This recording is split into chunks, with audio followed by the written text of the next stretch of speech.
Kegiatan Praktikum 2 Modul 1 Simbiosis. Assalamualaikum warahmatullahi wabarakatuh. Nama saya Nina Novianti Mutolaah.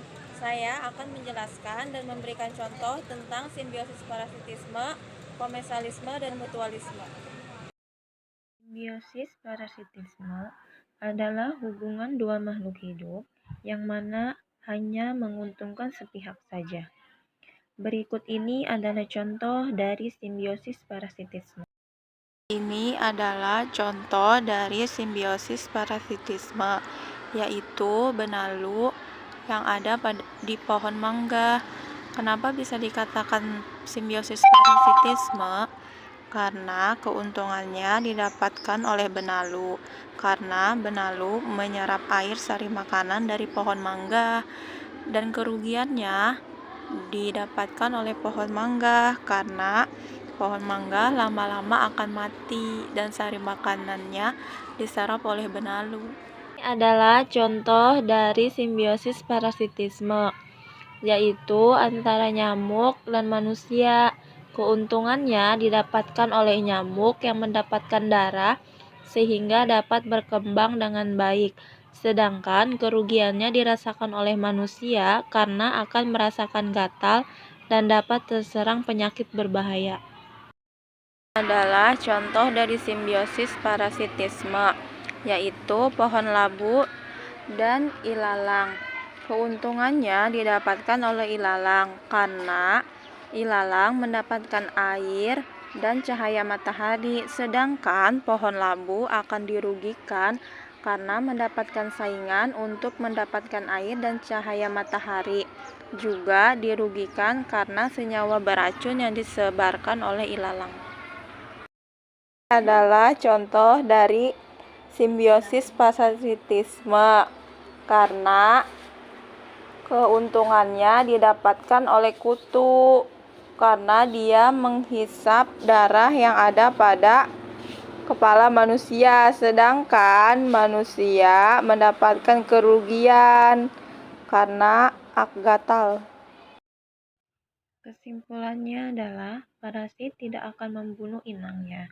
Mereka hanya mengganggu karena jika inangnya mati, maka parasit juga akan ikut mati.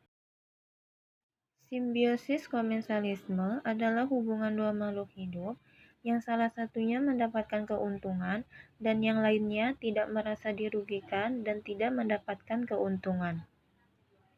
Berikut ini adalah contoh dari simbiosis komensalisme. Ini adalah contoh dari simbiosis komensalisme, yaitu pohon pakis dan pohon jambu. Karena pohon pakis bisa tumbuh di pohon jambu, tetapi pohon jambu tidak merasa dirugikan karena adanya pohon pakis. Ini adalah salah satu contoh dari simbiosis komensalisme, yaitu pohon binahong dengan pohon sirsak.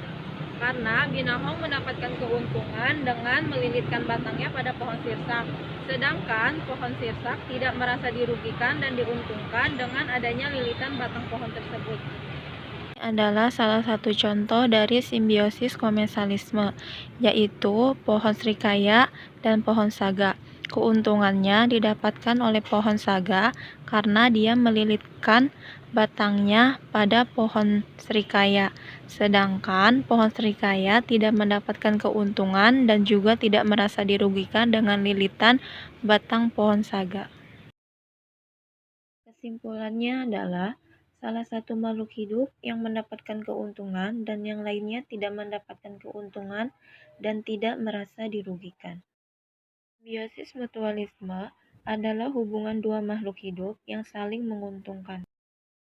Berikut ini adalah contoh dari simbiosis mutualisme. Ini adalah contoh dari simbiosis mutualisme yang saling menguntungkan.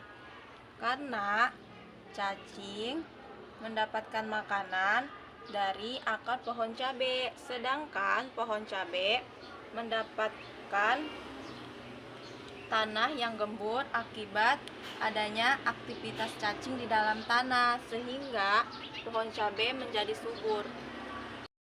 Ini adalah contoh dari simbiosis mutualisme yang saling menguntungkan. karena pohon bisa tumbuh karena disiram oleh manusia, sedangkan manusia mendapatkan keuntungan karena bisa memakan dari buah pohon mangga ini. Ini adalah salah satu contoh dari simbiosis mutualisme antara manusia dengan hewan, karena hewan mendapatkan keuntungan dengan dirawat dan diberi makan oleh manusia, sedangkan manusia mendapatkan keuntungan karena bisa memakan daging ayam ketika sudah besar. Kesimpulannya adalah simbiosis mutualisme adalah hubungan antara tanaman dengan hewan, tanaman dengan manusia, dan manusia dengan hewan yang saling menguntungkan. Sekian penjelasan dan contoh dari saya. Wassalamualaikum warahmatullahi wabarakatuh.